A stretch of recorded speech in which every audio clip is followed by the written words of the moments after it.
Te voy a contar algo que me pasó hace pocos meses y que todavía me da vergüenza reconocer. Pero si no lo cuento así, tal cual, sin filtros, no tiene sentido empezar.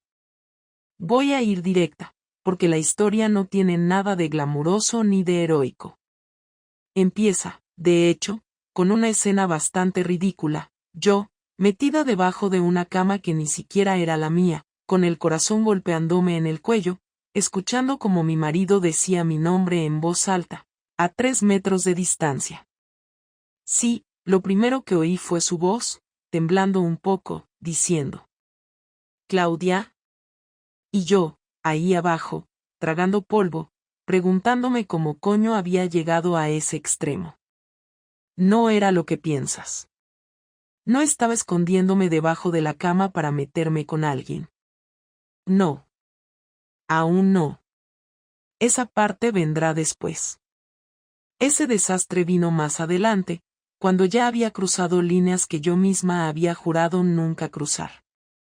Pero aquella noche, la de la cama ajena, fue la primera vez que me di cuenta de que algo en mi vida estaba a punto de reventar. Que ya no tenía el control de nada. La historia empieza unas horas antes, para que entiendas cómo acabé allí. Era un jueves de junio, de esos en los que Madrid parece un horno con ruedas. Yo había salido del trabajo con la cabeza a 1000 y 0 ganas de volver a casa. Mi marido, Javier, llevaba semanas raro conmigo. No enfadado. No distante. Raro. Como una mezcla entre nervioso y atento, que en él era casi inquietante porque Javier es de esos hombres que funcionan igual todos los días, como un termostato. Aquella tarde, cuando llegué al portal, me lo encontré saliendo del ascensor. «Ah, justo», me dijo. «¿Te importa si subes tú? He quedado con un compañero a tomar algo rápido». Lo dijo muy casual, pero le temblaba la pierna derecha, la de siempre cuando miente o está incómodo. Le conozco desde hace 12 años, sé leerle como un libro abierto cuando quiere disimular. Pero no quise darle vueltas. Asenté y subí. En cuanto abrí la puerta del piso, me llegó un olor raro. No malo, pero raro, a perfume. De mujer. Y no era el mío. Lo primero que pensé fue que igual mi cuñada había pasado a dejar algo. O que Javier había estado ordenando cajones, tiene la extraña costumbre de perfumar ropa antigua. Tonterías. Pensamientos que buscas para no inquietarte. Dejé el bolso en la entrada y empecé a caminar por el pasillo cuando escuché un ruidito mínimo. Como un clic. O un roce. Algo así. Y ahí lo noté, la puerta del dormitorio principal estaba entornada, pero la ventana dentro estaba abierta de par en par. Y el aire caliente de la calle movía las cortinas. Entré. Y ahí estaba, una sombra. Pequeña. Metida debajo de la cama. Me quedé helada. Al principio pensé que era un gato. Pero no tenemos gato. Luego pensé que era un ladrón suicida. Pero el nivel de torpeza del escondite me descolocaba. Así que me arrodillé, levanté la colcha, miré, y casi me echo hacia atrás del susto. Una chica. Una chica joven. Y no tenía cara de estar tranquila. Tenía las manos temblando, los ojos como platos y la respiración entrecortada. ¿Tú quién eres?, pregunté en voz baja, porque me salió así. No grité. No me enfadé. Solo, me congelé. Ella abrió la boca pero no le salió sonido. Solo movió los labios como si no supiera qué hacer. Y antes de que pudiera reaccionar, escuché pasos en el pasillo. Pasos que conocía de memoria, los de Javier. Volvía a casa. No con un compañero. Volvía. Y yo en el suelo. Frente a una desconocida. Debajo de mi cama. No tuve tiempo de pensar. Me arrastré hacia el otro lado del colchón, metiéndome debajo con ella. No sé qué instinto enfermo hizo que hiciera eso. Quizá miedo a que la cosa se volviera violenta. Quizá ganas de entender antes de acusar. Quizá simple shock. El caso es que me escondí con ella. Yo. La esposa. Y entonces escuché cómo Javier entraba en la habitación. «Claudia», dijo otra vez, pero esa vez con un tono distinto. Alarmado. Sentí como la chica a mi lado se encogía, como si quisiera volverse invisible. Y en ese momento, en ese silencio horrible, entendí algo importante: esa chica no estaba allí por él. Estaba allí por mí. Eso, al principio, no me cuadró. Pero luego todo encajó de una forma que me hundió el estómago. La chica llevaba una mochila pequeña. Y unas deportivas negras. Y una camiseta del gimnasio donde yo entreno 2 veces por semana. Y la había visto antes. No recordaba dónde, pero la había visto. Y cuando Javier se acercó a la cama, escuché como ella susurraba. Lo siento, yo no quería yo no quería que pasara esto. Te juro que no sabía qué hacer. No sabía si salir, si hablar, si dejarla allí. Era una situación tan surrealista que mi cerebro no daba para más. Solo respiraba intentando no hacer ruido. Pero Javier se sentó en la cama. Y la cama se hundió un poco. Y fue ahí cuando me di cuenta de que la situación se estaba yendo de las manos, porque si él miraba debajo, la veía a ella, y me veía a mí. Respiré hondo y salí. Literalmente repté hacia afuera como si fuera un soldado haciendo maniobras. Javier pegó un salto que casi se cae del susto. ¿Qué haces ahí debajo?, preguntó, con los ojos abiertos y el sudor bajándole por la frente. Yo me levanté despacio. Buena pregunta, dije. Pero creo que debería preguntártela yo a ti. Él parpadeó como si no entendiera nada. Y luego miró a la colcha, y de golpe, la chica salió por el otro lado como un gato asustado. Se puso de pie, agarró la mochila, y empezó a repetir. Perdón, yo no quería líos, solo vine a buscar mis llaves, se me cayeron el otro día, yo pensaba que no había nadie. Y ahí, delante de nosotros, empezó a llorar. Y entonces Javier me miró. Y me dijo algo que jamás voy a olvidar. Claudia, no es lo que parece. Y ahí, amiga, me entró la risa. Pero no una risa normal. Una risa nerviosa, histérica, descontrolada. Me reía porque la situación era absurda. Porque cualquiera que entrara allí pensaría que yo era la infiel, escondida bajo la cama con una desconocida. Porque nada tenía sentido. Y porque entendí que mi vida estaba a punto de romperse de una forma que yo ya no podía frenar. Ese jueves fue el principio. El verdadero principio. No cuando yo cometí mi error, ese vendrá en la parte 2, sino ese instante en el que vi mi matrimonio desde fuera, como si no fuera mío. Ahora que lo pienso en frío, ese momento bajo la cama fue la primera señal de que lo que venía sería feo. Muy feo. Y que la Claudia que yo era hasta entonces estaba a punto de desaparecer. Cuando salimos los 3 de aquella habitación yo estaba tan alterada que no sabía si tenía más ganas de gritar o de marcharme, pero no hice ninguna de las dos cosas porque Javier me pidió que esperara y eso me pilló por sorpresa ya que él nunca me habla con ese tono serio que te obliga a frenar aunque estés a punto de explotar, y mientras él intentaba mantener la calma la chica repetía que no quería líos, que no había venido a hacer daño y que se iba ya mismo, pero yo necesitaba entender qué. Así escondida debajo de mi cama y quién demonios era, así que me crucé de brazos y le pedí que se quedara un momento porque quería escucharla, aunque apenas sabía qué preguntar primero, y ella se quedó clavada en el pasillo con la mochila pegada al pecho como si temiera que alguien se la arrancara mientras respiraba tan rápido que pensé que iba a desmayarse, hasta que al final consiguió decir que trabajaba en mi gimnasio, que me había visto varias veces y que un día se me habían caído mis llaves al suelo cuando salía apresurada, y que ella las había cogido para devolvérmelas pero luego no supo cómo localizarlas porque aquello coincidió con un cierre temporal de su turno y unas semanas en las que no me vio, y yo la escuchaba sin terminar de creérmelo, no porque pareciera mentira sino porque todo me parecía demasiado absurdo para ser real. Y mientras hablaba yo miraba a Javier esperando cualquier gesto que me explicara qué pintaba él en esta historia, pero lo único que hacía era frotarse la nuca como alguien que intenta ordenar datos que no tiene y que aún así se siente responsable de algo.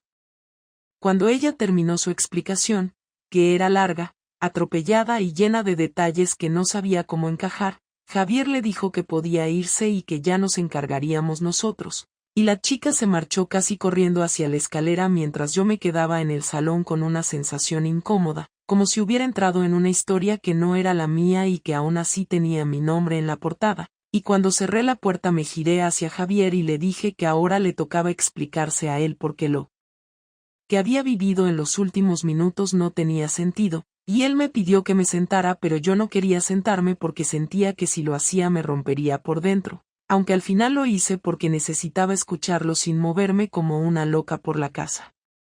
Javier empezó diciendo que lo sentía por la escena, que no tenía ni idea de quién era esa chica y que no entendía por qué estaba allí, pero que él había vuelto porque se había olvidado una carpeta para clase y que no había quedado con ningún compañero, que eso me lo había dicho porque no quería discutir.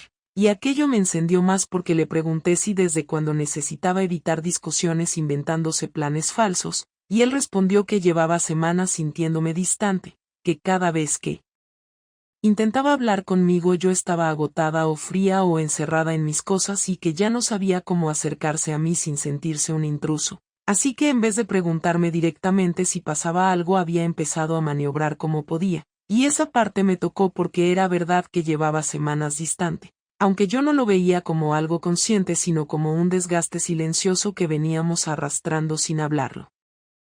Le dije que no justificaba que me mintiera y que la escena de encontrar a una desconocida debajo de mi cama no era precisamente la mejor manera de demostrar que todo iba bien, y él insistió en que no tenía nada que ver con ella, que la chica era un accidente extraño y surrealista y que lo único que quería era que yo le dijera qué estaba pasando conmigo, porque no entendía por qué cada vez que intentaba estar cerca yo parecía más lejos. Y ahí, cuando me dijo eso, sentí una mezcla rara de culpa y rabia porque por un lado tenía razón y por otro lado me cansaba que la responsabilidad de todo recayera siempre sobre mis cambios emocionales, como si él fuera un árbol estático y yo la única que tenía que regular el viento para que nada se moviera. La discusión subió de tono porque él empezó a decir que últimamente me veía diferente, más arreglada para ir a trabajar, más pendiente de horarios, más inquieta y que incluso había llegado a pensar que yo tenía a alguien, y esa acusación me cayó como un ladrillo en la frente porque aunque no había pasado nada aún, la sola sospecha me dejó sin aire, y yo le dije que me estaba acusando de algo que no había hecho y que si estaba tan convencido de que yo tenía a otro, ¿por qué no había hablado conmigo antes en vez de montar teorías ridículas? Javier respondió que tenía miedo de escuchar una verdad que no quería saber, y en ese momento entendí que nuestro matrimonio llevaba demasiado tiempo sosteniéndose sobre silencios que ninguno de los dos quería romper.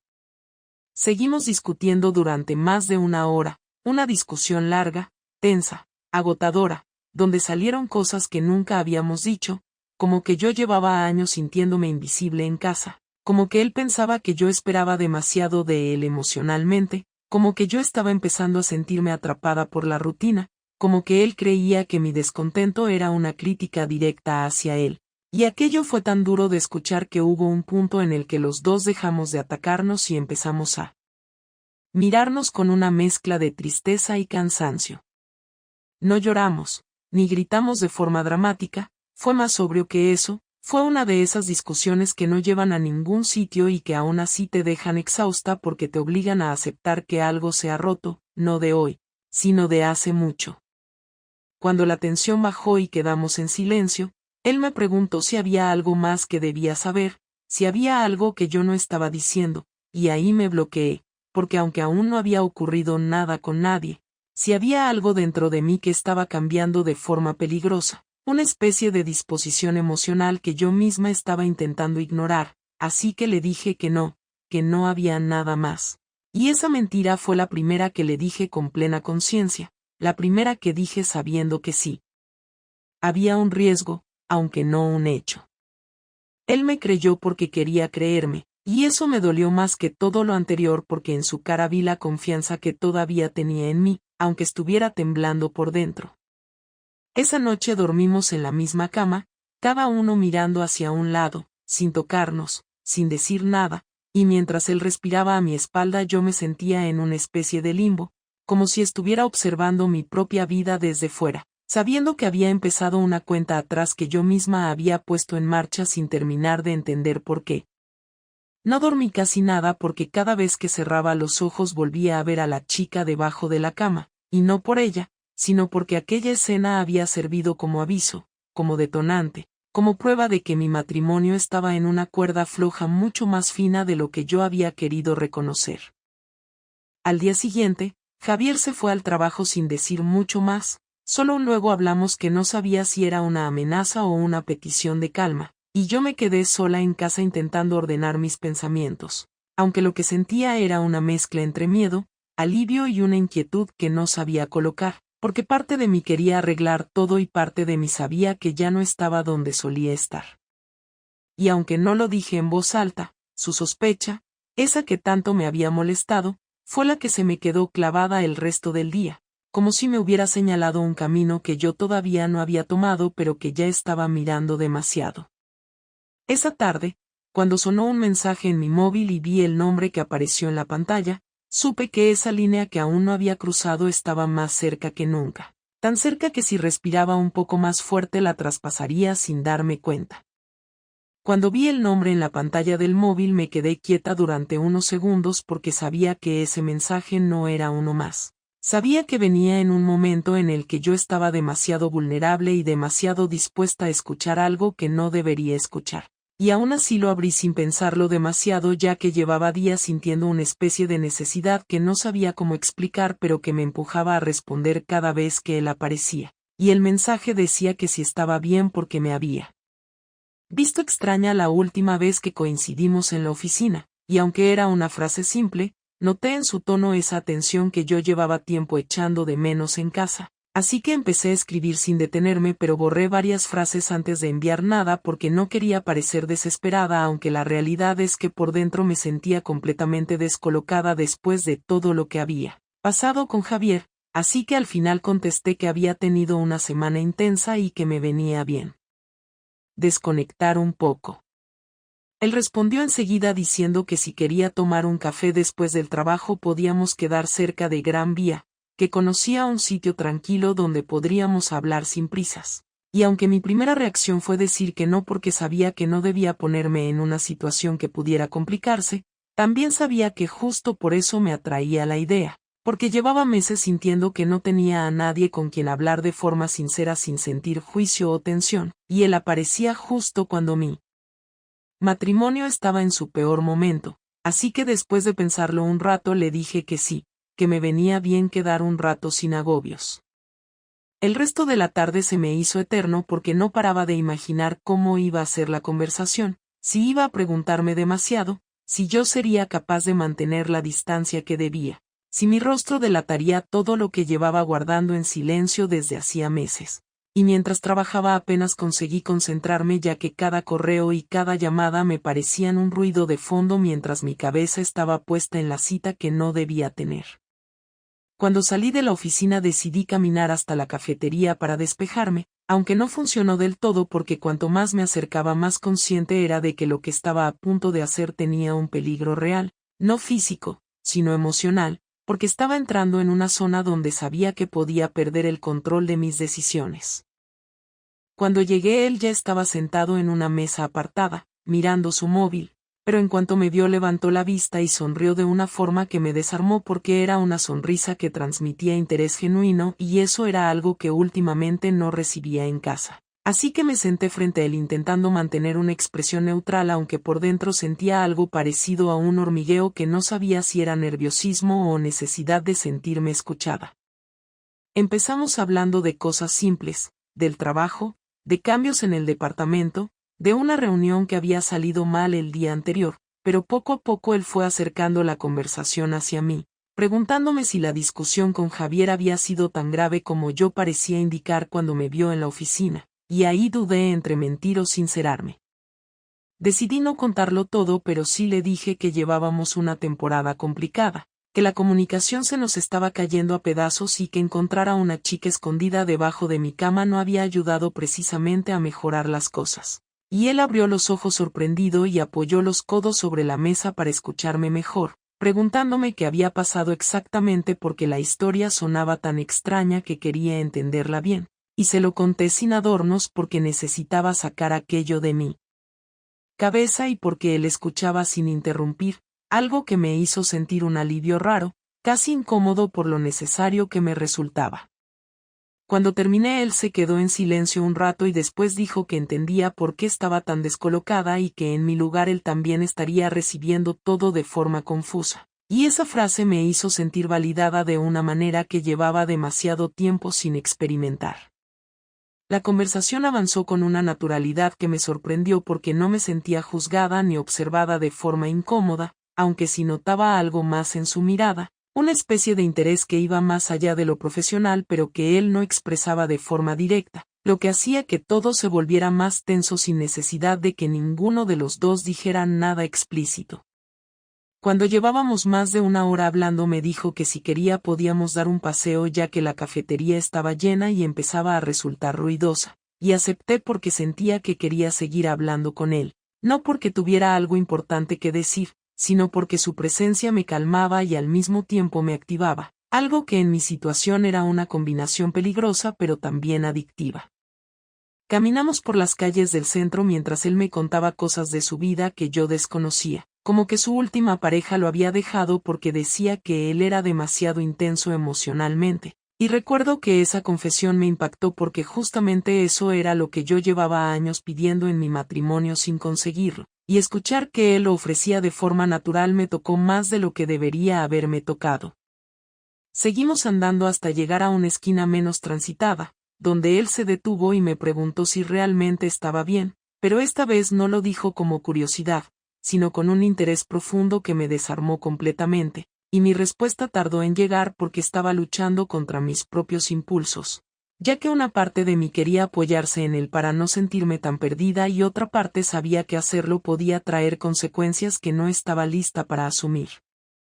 Cuando por fin respondí le dije que no estaba bien y que llevaba mucho tiempo sin estarlo, que me sentía agotada, desconectada y confundida, que no sabía lo que quería y que me daba miedo decirlo en voz alta porque hacerlo significaba aceptar que mi vida estaba a punto de cambiar de una manera que no sabía controlar. Y él dio un paso hacia mí sin tocarme, solo acercándose lo suficiente para que yo sintiera que estaba ahí de forma consciente, como alguien dispuesto a sostenerme si yo lo permitía.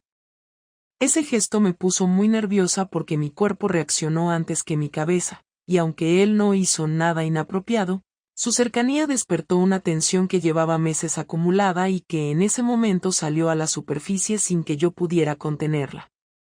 Le pedí que volviéramos caminando hacia la Gran Vía porque necesitaba aire y él aceptó sin cuestionarlo, pero durante ese camino sentí algo que no quería sentir, una especie de impulso interno que me empujaba a buscar su mirada, a interpretar cada gesto como una invitación, a justificar mentalmente que no pasaba nada por dejarme llevar solo un poco. Y esa lucha interna fue agotadora porque sabía que cada pensamiento que tenía me acercaba más a un límite que jamás había imaginado cruzar. Cuando nos despedimos él me dijo que si necesitaba hablar en cualquier momento podía escribirle, que no tenía que afrontar todo sola, y aunque esa frase era amable, para mí significó algo más porque sabía que estaba abriéndome una puerta que no debía abrir. Volví a casa con un nudo en el estómago porque no quería que Javier me hiciera preguntas que no sabía contestar. Y cuando entré lo encontré en el salón ordenando unos papeles sin prestarme demasiada atención y esa indiferencia me golpeó porque contrastaba demasiado con la manera en que alguien que no debía importarme me había mirado, horas antes. Durante la cena casi no hablamos y cuando nos fuimos a dormir él se colocó de espaldas igual que la noche anterior, y yo me quedé despierta pensando que esa distancia silenciosa era justo lo que me estaba empujando a buscar algo fuera que nunca habría buscado si él hubiera estado más conectado conmigo. Esa noche, casi a la 1 de la mañana, mi móvil vibró con un mensaje de él que decía que esperaba que hubiera llegado bien a casa y que agradecería haber podido hablar conmigo porque hacía tiempo que no sentía que una conversación valiera la pena de verdad. Y ese mensaje, aunque no tenía intención explícita, fue el momento exacto en el que supe que estaba en riesgo real de cruzar una línea que no tendría vuelta atrás. Después de leer aquel mensaje a la 1 de la madrugada me quedé un rato con el móvil en la mano sin saber si debía contestarle, porque aunque el contenido no era abiertamente provocador, sí tenía una carga implícita que yo reconocía perfectamente ya que llevaba semanas notando cómo su manera de hablarme cruzaba una línea sutil, y lo peor era que yo también la cruzaba cada vez que caía en la tentación de contestarle más rápido de lo debido o con una cercanía que no tenía sentido en alguien que no era mi marido, así que esa noche me levanté de la cama despacio para no despertar a Javier y fui al salón con la intención de respirar hondo antes de hacer cualquier tontería. Pero al final terminé escribiéndole que yo también había agradecido la conversación, que me había hecho sentir menos sola y que llevaba demasiado tiempo actuando como si todo estuviera bien cuando en realidad no lo estaba. Él leyó el mensaje enseguida porque apareció el doble check azul casi al momento y me respondió que si necesitaba hablar. Incluso a esas horas, él estaba despierto y disponible, y yo debía haber apagado el móvil en ese instante pero no lo hice, sino que seguí escribiendo durante casi una hora, contándole cosas que no había dicho en voz alta ni siquiera a mí misma, como que llevaba tiempo sintiéndome atrapada entre la costumbre y el miedo a enfrentar un cambio, y que aunque lo lógico habría sido hablarlo con Javier, cada vez me resultaba más difícil hacerlo porque la distancia emocional entre nosotros se había vuelto enorme y yo no sabía si se podía arreglar. Él no me presionó en ningún momento, pero sí me hacía preguntas que me obligaban a profundizar, como cuando escribió que quizá yo estaba esperando a que Javier reaccionara y se diera cuenta del desgaste en el que vivíamos, o cuando me dijo que notaba en mí una necesidad muy fuerte de sentir que alguien me veía de verdad. Y esas palabras me tocaron más de lo que debería porque venían de alguien que me escuchaba con una atención que llevaba años sin recibir en casa, así que la conversación se alargó hasta que las 4 de la madrugada aparecieron en la pantalla del móvil y yo cerré los ojos un segundo sabiendo que al día siguiente no podría sostener la misma fachada que había llevado durante semanas. A la mañana siguiente Javier se levantó primero y preparó café sin decir nada, lo cual para él ya era una señal clara de que estaba enfadado o de que estaba procesando aún la discusión del día anterior, y durante el desayuno apenas cruzamos frases sueltas sobre cosas prácticas, como horarios, compras y tareas pendientes, y mientras hablábamos noté la tensión flotando entre nosotros como una presencia incómoda que ninguno de los dos sabía manejar, pero aún así ninguno abrió la puerta para una conversación real porque habíamos llegado a un punto en el que cada intento de arreglar las cosas terminaba en una discusión que nos dejaba peor que antes. Cuando salí hacia el trabajo tenía el cuerpo cargado de energía rara, como si hubiera dormido mal y además hubiera atravesado una emoción intensa que me tenía desajustada. Y cuando llegué a la oficina lo primero que vi fue a él hablando con 2 compañeros cerca de la máquina de café. Y aunque no me miró directamente en cuanto me vio entrar sí percibí en su postura una atención distinta que no había estado ahí antes, como si los mensajes de la noche hubieran cambiado algo en nuestra dinámica, y lo peor fue que mi cuerpo reaccionó a eso de inmediato con una mezcla de nervios, anticipación y un impulso que no debería sentir hacia un hombre que no era mi pareja. Intenté pasar la mañana concentrada en mis tareas, pero cada vez que el móvil vibraba en mi mesa me sobresaltaba, aunque no siempre era él. Sin embargo, cada notificación me recordaba que había abierto una puerta que no debía, y aún así no quería cerrarla porque me hacía sentir viva después de tanto tiempo sintiéndome apagada. A mediodía él me escribió preguntando si quería salir a comer fuera porque tenía la impresión de que necesitaba desconectar un poco, y yo estuve a punto de negarme por pura responsabilidad. Pero acabé diciendo que sí porque no quería enfrentar otra tarde encerrada en mi oficina sintiendo que me ahogaba. Fuimos a un restaurante pequeño cerca del trabajo donde casi nunca había gente a esas horas, y recuerdo que cuando nos sentamos él se inclinó un poco hacia adelante para preguntarme cómo estaba realmente, sin filtros, y yo, en vez de frenar, me abrí aún más porque ya no tenía energía para seguir conteniendo todo lo que llevaba dentro. Así que acabé contándole que la discusión con Javier me había dejado con una sensación muy clara de que estábamos en un punto límite del que no sabía si podíamos volver, y él me escuchó con la misma calma que la noche anterior, sin interrumpir, sin minimizar lo que decía, sin intentar arreglar nada, simplemente prestando atención de una forma que para mí se había vuelto adictiva. Cuando terminamos de comer él propuso que volviéramos andando porque necesitaba aire y yo acepté sin pensar. Y durante ese paseo hubo un momento en el que nuestros brazos se rozaron por accidente pero ninguno se apartó del todo, y ese gesto, que en otra circunstancia habría sido insignificante, se convirtió en un punto de tensión creciente que yo sentí recorrerme el cuerpo entero con una claridad que me asustó y me atrajo al mismo tiempo, y noté como él también alargaba ligeramente el paso para mantenerse lo bastante cerca como para que el roce pudiera repetirse sin parecer deliberado. Cuando volvimos a la oficina pasamos por una zona poco transitada del edificio y ahí él se detuvo y me miró de una forma que no había visto en nadie desde hacía muchos años, una forma directa, consciente, que no dejaba lugar a interpretaciones, y me dijo que si aquello que estábamos construyendo aunque fuera de forma inconsciente iba a convertirse en algo peligroso para mí, él prefería que lo frenáramos ya mismo antes de hacer daño, y escuchar eso me provocó una reacción inesperada porque lejos de tranquilizarme me empujó más hacia él, ya que la simple idea de que él se alejara me produjo una angustia que evidenciaba que yo ya había cruzado un tramo del camino sin admitirlo. En vez de alejarme le dije que no sabía qué hacer, que estaba confusa y que no estaba preparada para tomar una decisión drástica ni hacia un lado ni hacia el otro, y él me respondió que no me pediría nada, que no quería ponerme en una situación de presión, pero que necesitaba ser sincero y decirme que pensaba en mí más de lo que debería y que si yo no sentía lo mismo era mejor mantener distancia. Y esa frase me golpeó porque yo sí sentía lo mismo aunque no quisiera reconocerlo ni decirlo en voz alta, así que lo miré sin poder hablar porque mi cuerpo respondió antes que mis palabras y él vio esa reacción en mí con una claridad que me avergonzó.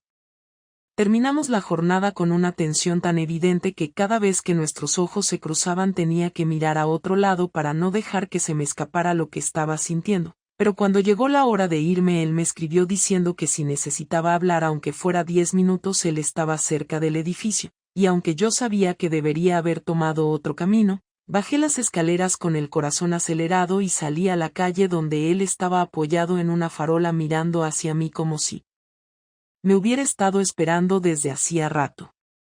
No hablamos demasiado porque no hacía falta, ya que la tensión entre nosotros había llegado a un punto en el que las palabras sobraban, y después de unos minutos caminamos hacia un callejón lateral donde apenas pasaba gente, y fue ahí donde él me preguntó si estaba segura de que quería seguir allí, y yo le dije que no estaba segura de nada pero que no podía irme todavía.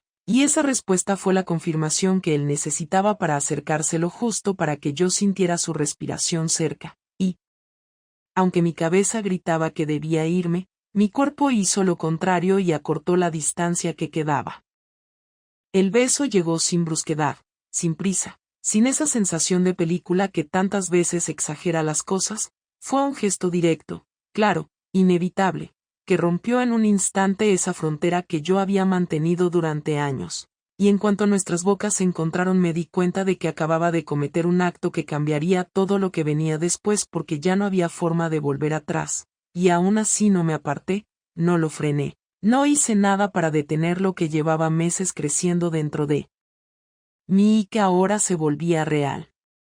Cuando nos separamos él me miró como si quisiera asegurarse de que yo no iba a arrepentirme en ese mismo instante, y yo le dije que no lo sabía, que no podía pensar aún en consecuencias, y él me respondió que entonces mejor no pensar en nada más por un momento, y volvimos a besarnos mientras mi mente se alejaba por completo de mi vida cotidiana, y en ese punto ya no había duda posible. La infidelidad había ocurrido, no de forma impulsiva sino como resultado de un proceso que yo misma había alimentado sin detenerlo. El día que Javier lo descubrió no fue un día especial ni diferente a los demás, no hubo señales previas, no hubo discusiones ni silencios raros, simplemente ocurrió porque yo había bajado demasiado la guardia. Quizá porque llevaba semanas sintiendo que vivía en dos realidades paralelas que cada vez se mezclaban más, y pensé absurdamente que podía controlarlo todo sin que nada se derrumbara. Pero la verdad es que a esas alturas ya no era capaz de pensar con claridad y cometí un error que abrió la puerta a todo. Fue un viernes en el que había salido a comer con él otra vez porque después del primer beso la relación no se detuvo, al contrario, se volvió más intensa aunque intentáramos convencernos de que lo teníamos controlado, y esa comida terminó en su piso, no planeado, no hablado, simplemente ocurrió porque los dos queríamos seguir, y cuando salí de allí lo único que tenía en la cabeza era la mezcla de adrenalina y culpa que ya me acompañaba cada vez que esto pasaba. Al volver a casa decidí ducharme antes de que Javier regresara porque me inquietaba la idea de que algo en mí delatara lo que había estado haciendo, aunque lo más peligroso no era el olor ni nada físico, sino mi propio comportamiento, que estaba cada vez más inestable y confuso. Salí de la ducha pensando en cómo mantener una conversación normal cuando él llegara, pero antes de vestirme escuché un ruido en el pasillo, algo así como un paso rápido y luego un silencio absoluto. Ese silencio que solo hace alguien cuando está escuchando algo que no debería escuchar. Me quedé congelada unos segundos sin procesar del todo lo que eso significaba, pero cuando salí del baño envuelta en la toalla y me encontré a Javier de pie en mitad del dormitorio mirando mi ropa tirada en la cama, supe que ese instante era el final de mi versión anterior de la vida. No gritó al principio, ni siquiera me preguntó nada, solo me miró de una manera que jamás había visto, con una mezcla de sorpresa, dolor y una claridad que me dejó sin aire, como si en un segundo hubiera encajado todas las piezas que llevaba semanas dudando. Después alargó la mano hacia mi móvil, que estaba en la mesilla porque yo había sido lo bastante idiota como para dejarlo desbloqueado cuando entré apresurada al baño, y lo cogió sin apartar la vista de mí, como si necesitara confirmar algo que ya sabía. Yo avancé un paso y dije su nombre en un tono que sonó débil incluso para mis propios oídos, pero él levantó la mano para que no me acercara, y abrió la conversación que había quedado a medias con él, con mensajes recientes, con palabras que no tenían doble interpretación. Javier respiró hondo de una manera que no era calma, era contención, como si estuviera haciendo un esfuerzo enorme por no descontrolarse, y después levantó la cabeza y dijo de una forma lenta y directa: ¿Cuánto tiempo? No respondí porque no sabía cómo mentir y tampoco sabía cómo decir la verdad sin que aquello se volviera todavía peor, así que me quedé en silencio unos segundos que se me hicieron eternos hasta que él volvió a hablar, subiendo el tono pero sin llegar a gritar todavía. Te estoy preguntando algo muy claro, Claudia, así que respóndeme, porque necesito saber si llevo haciendo el idiota semanas o meses o más. Me temblaron las manos y tuve que apoyarlas en la cómoda para no perder el equilibrio, y al final dije que habían sido semanas, que no había empezado antes, que no era una historia larga, aunque en cuanto lo dije me di cuenta de lo estúpido que sonaba intentar reducir la gravedad del asunto simplemente acortando la cronología. Javier rió de una manera que no tenía nada de humor y dejó el móvil encima de la cama como si le quemara, y entonces sí empezó la tormenta. No de gritos teatrales ni escenas exageradas, sino de una rabia firme, profunda, de esas que salen cuando la persona que tienes delante significa algo y te destroza igual. ¿Semanas? Repitió. ¿Y pretendes que eso arregle algo? ¿Pretendes que te aplauda por no haber estado más tiempo haciendo esto? Me acerqué un paso porque necesitaba explicarme aunque no sabía cómo hacerlo sin que sonara patético, pero no llegué a decir nada porque él retrocedió como si tocarme fuera insoportable en ese momento y siguió hablando con una claridad que me atravesó. Siempre decías que no querías mentiras en esta casa, siempre presumías de comunicación, siempre me acusabas de no saber hablar de mis emociones, y mírate ahora, escondiendo algo así mientras yo intentaba averiguar por qué estabas tan lejos, creyendo que era culpa mía, pensando que era yo quien estaba fallando, cuando en realidad me señaló sin tocarme. Eras tú quien estaba construyendo otra vida. Intenté aclarar que no estaba construyendo otra vida, que no sabía ni cómo había empezado todo, que me sentía desbordada, pero él me interrumpió levantando la voz de una forma que no había escuchado jamás en él.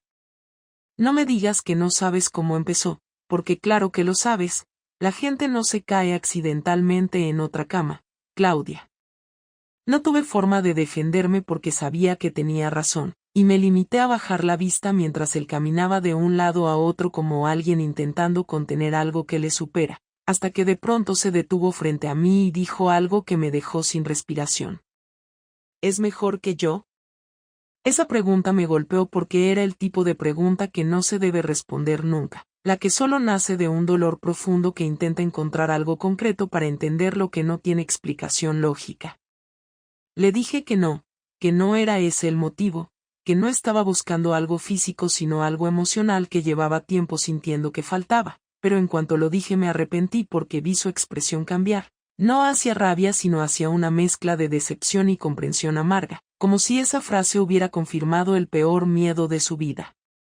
O sea, respondió él, con la voz más baja pero más dura, que no solo me has engañado, sino que además me dices que emocionalmente estabas con otro. No supe cómo corregirlo sin hundirlo aún más, porque cualquier matiz iba a sonar como una excusa, y era verdad que emocionalmente yo ya había cruzado una línea antes incluso del primer beso, así que no dije nada, lo que para él fue respuesta suficiente.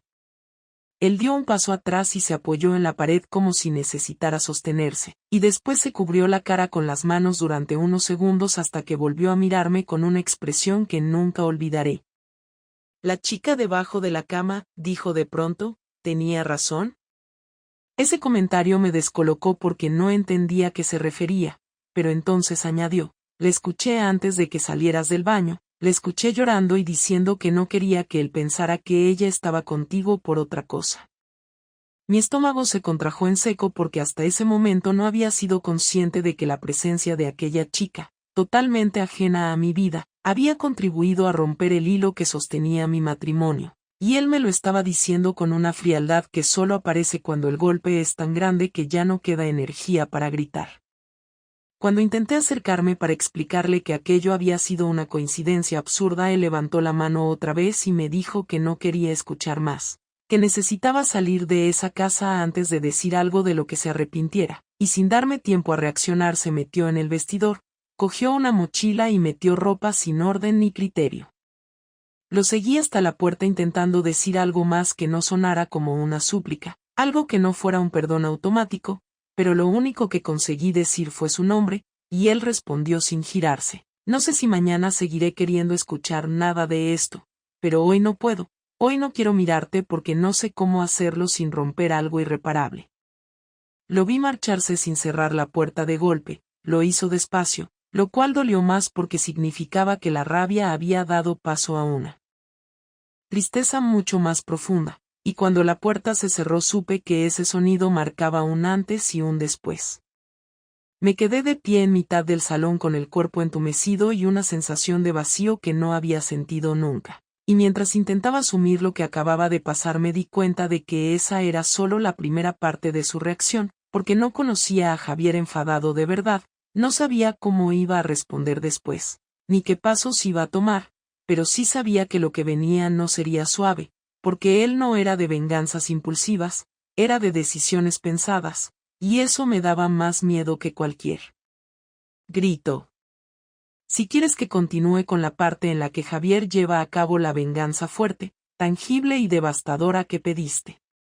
Durante las primeras 24 horas después de que Javier saliera por la puerta yo estaba convencida de que volvería por la noche o al día siguiente. Quizás sin ganas de hablar pero al menos con intención de intentar entender qué había pasado, porque aunque su reacción había sido dura no era el tipo de persona que desaparecía sin más. Sin embargo no volvió y tampoco escribió ni llamó, así que pasé toda la noche revisando el móvil como si en algún momento fuera a sonar, pero lo único que llegaban eran mensajes de trabajo y notificaciones absurdas que no servían más que para aumentar el peso que llevaba en el pecho.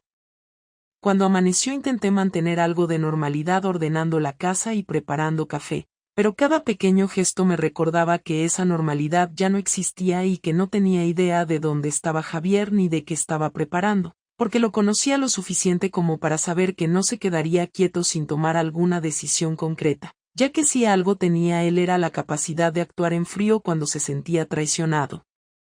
A media mañana sonó el timbre del teléfono de casa. Algo raro porque casi nadie usa el fijo ya, y cuando contesté escuché la voz calmada del jefe de estudios del instituto donde Javier trabajaba, que me dijo que necesitaba informarme de que Javier había solicitado una excedencia inmediata alegando problemas personales y aparentemente había entregado todos los papeles esa misma mañana a primera hora, lo cual me dejó completamente descolocada porque yo no sabía nada de esa intención y tampoco entendía que pretendía haciendo algo así, ya que dejar su trabajo sin avisarme era una señal clara de que se había desprendido de cualquier intención de reconstruir nada conmigo. Cuando colgué me quedé inmóvil unos minutos porque la idea de que él estuviera desmantelando su vida sin mí me generó un miedo nuevo que no había sentido antes, un miedo que no tenía que ver con perder el matrimonio, sino con lo que él podía estar preparando para dejarme sin opciones. El segundo golpe llegó apenas una hora después cuando revisé mi cuenta bancaria para hacer una transferencia sin importancia y vi que nuestra cuenta conjunta estaba casi vacía. No en números rojos pero sí con una cantidad ridícula para lo que solíamos manejar, y al revisar los movimientos noté que la retirada se había hecho en dos partes desde una oficina bancaria cerca de la casa de sus padres, lo que significaba que él no solo había decidido marcharse sino que también había tomado el control económico de un modo que no dejaba margen, ya que sabía perfectamente que toda la estructura de pagos de la casa dependía de esa cuenta. Intenté no entrar en pánico y pensé en llamarlo para aclararlo, pero antes de hacerlo recibí un correo del administrador de la comunidad donde decía que Javier había notificado un cambio de responsable del pago, dejándolo únicamente a mi nombre y desvinculándose de cualquier cargo automático, y ese conjunto de acciones me dejó claro que su venganza no iba a ser impulsiva sino organizada, metódica y dirigida a dejarme en la posición más incómoda posible sin necesidad de gritarme, insultarme o armar un espectáculo. En ese punto ya no podía quedarme sin hacer nada, así que decidí ir a casa de sus padres porque pensé que quizá estaría allí, pero cuando su madre me abrió la puerta no mostró sorpresa al verme, sino una expresión fría que nunca había visto en ella, y me dijo directamente que prefería no hablar conmigo porque Javier ya le había contado todo lo ocurrido y que por respeto a su hijo no iba a darme información sobre dónde estaba ni sobre sus planes, y aunque intenté explicarle que yo quería arreglar las cosas, ella simplemente repitió que en su familia no se toleraba la humillación y que lo mejor era que yo me centrara en asumir mis decisiones. Aquello me dolió de una forma inesperada porque siempre había tenido buena relación con ellos, pero fue evidente que Javier había dado su versión de los hechos antes de desaparecer, y que esa versión venía acompañada de una estructura de acciones muy clara que buscaba aislarme en el momento en el que más confundida estaba. Volví a casa con una sensación de desorientación enorme y al llegar encontré un sobre en el felpudo, sin remite, con mi nombre escrito a mano con su letra, y dentro había una lista detallada de todas las cosas que él había sacado de la cuenta conjunta, un resumen de los pagos que él había dejado de cubrir y un documento firmado ante notario en el que él renunciaba a cualquier derecho sobre la vivienda pero también se desvinculaba completamente de su mantenimiento económico, dejándome la responsabilidad completa de todo lo que viniera después.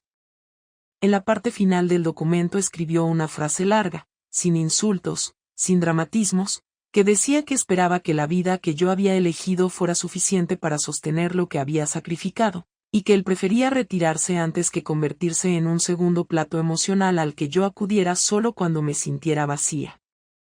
Esa frase me cayó como un golpe directo porque entendí que su venganza no consistía en destruirme desde fuera sino en dejarme frente al espejo con todas las consecuencias de mis propias acciones, sin rescate posible. Pasé el resto del día sin saber qué hacer, caminando por la casa con la sensación de que todos los objetos habían cambiado de lugar aunque estuvieran donde siempre, y cuando anocheció me di cuenta de que no había comido nada desde la mañana y que estaba temblando sin motivo aparente, como si mi cuerpo estuviera tratando de procesar un shock que mi cabeza aún no había terminado de aceptar. A las 11 sonó el timbre y pensé que quizá era él, pero cuando abrí era un mensajero que traía una caja mediana a mi nombre, y dentro de la caja encontré varias carpetas de documentos, entre ellas los extractos bancarios que Javier había descargado, impresiones de nuestros últimos meses de gastos, papeles del seguro del coche y una carta suya donde decía que prefería que yo tuviera todo para no buscar excusas luego ni pensar que él intentaba esconder información, y esa frialdad metódica me hizo entender que había estado preparando su salida desde el momento en que notó que algo entre nosotros empezaba a moverse, quizá incluso antes de que yo misma lo admitiera. Me senté en el sofá con la carta en las manos y no lloré porque las lágrimas no me salían. Solo tenía una presión interna que se parecía más al cansancio que al llanto, y pasé un rato largo intentando decidir si debía llamarlo o dejar que el tiempo bajara la intensidad del momento. Al final, casi a medianoche, le escribí un mensaje simple en el que le pedí que por favor habláramos en persona aunque fuera 10 minutos, sin gritos ni acusaciones, y no esperaba respuesta inmediata, pero unos minutos después el móvil vibró y apareció su contestación. Mañana a las 6 en el parque donde solíamos ir los domingos. No prometo nada. Aquella frase me dio un pequeño margen de esperanza que no sabía si merecía pero que necesitaba para no sentir que todo había terminado de la peor forma posible. Al día siguiente llegué antes de la hora porque no quería darle la sensación de que estaba dudando, y me senté en el mismo banco donde habíamos estado tantas veces sin ser conscientes del valor de la normalidad que teníamos entonces, y unos minutos después lo vi llegar caminando con las manos en los bolsillos y el gesto serio, sin rastro del hombre cariñoso que yo había conocido durante tantos años. Se sentó a mi lado dejando una distancia considerable y me dijo que hablara yo primero porque era la única forma de que él pudiera decidir su posición de forma clara. Le expliqué cómo me había sentido durante meses, el cansancio, la distancia, la forma en que todo se había ido acumulando hasta hacerme perder la perspectiva, y aunque no estaba justificando lo que hice, necesitaba que él entendiera que mi error no había sido un acto impulsivo de una tarde sino el resultado de un desgaste emocional que yo no supe gestionar y que fui la primera incapaz de reconocer. Él escuchó sin interrumpirme, sin mover apenas la expresión. Y cuando terminé se quedó unos segundos en silencio antes de preguntarme si estaba arrepentida o si simplemente estaba asustada por las consecuencias. Y esa pregunta me dolió porque era muy precisa y muy justa, así que le dije que estaba arrepentida, pero no porque hubiera sido descubierta sino porque llevaba días sintiendo un peso que no podía justificar de ninguna manera, y que aunque había sido yo quien cruzó la línea, eso no borraba que seguía importándome lo que él pensara de mí. Javier respiró hondo y me dijo que el arrepentimiento no cambiaba los hechos ni borraba lo que él había sentido cuando vio los mensajes, que nada de lo que yo dijera iba a arreglar el daño inmediatamente, y que no sabía si podría perdonarme aunque tampoco quería tomar decisiones definitivas en caliente, porque aunque estaba destrozado también reconocía que habíamos construido una vida de muchos años y que no podía tirarla por la borda sin pensar. Después dijo que su venganza, si yo quería llamarla así, había sido simplemente rescatarse a sí mismo de una situación donde él ya no tenía espacio, y que no lo hizo para hundirme sino para no hundirse él. Y por primera vez desde que todo empezó pude ver en sus ojos algo que no era solo rabia, sino agotamiento. Hablamos durante casi una hora más, sin gritos, sin insultos, solo una conversación dura, honesta, sin adornos, en la que él terminó diciendo que necesitaba tiempo, que no sabía si habría vuelta atrás pero que no quería que la decisión saliera del dolor inmediato, y que mientras tanto lo mejor era que viviéramos separados unas semanas para aclarar la cabeza. Lo acepté porque no tenía derecho a pedir nada distinto, y cuando se levantó para irse sentí una punzada fuerte en el estómago porque no sabía si ese sería el último día en que hablaríamos como pareja o si todavía había una mínima posibilidad de reconstruir algo. Cuando me quedé sola en el banco pensé en todo lo ocurrido durante ese mes, en cada decisión que había tomado sin medir sus consecuencias y en la manera en que Javier había respondido con una precisión que me dejó expuesta. Y entendí que la lección más grande que me quedaba era aceptar que cada acción tiene un peso real, que no se puede vivir en dos mundos sin destruir ambos y que por mucho que quisiera recuperar el control de mi vida necesitaba empezar por asumir lo que había hecho sin buscar excusas. No sabía qué sería de nosotros ni si el matrimonio sobreviviría, pero sí sabía que yo no volvería a ser la misma después de ese mes porque había visto de cerca lo que puede romperse cuando se deja de hablar, de escuchar o de enfrentar la verdad a tiempo.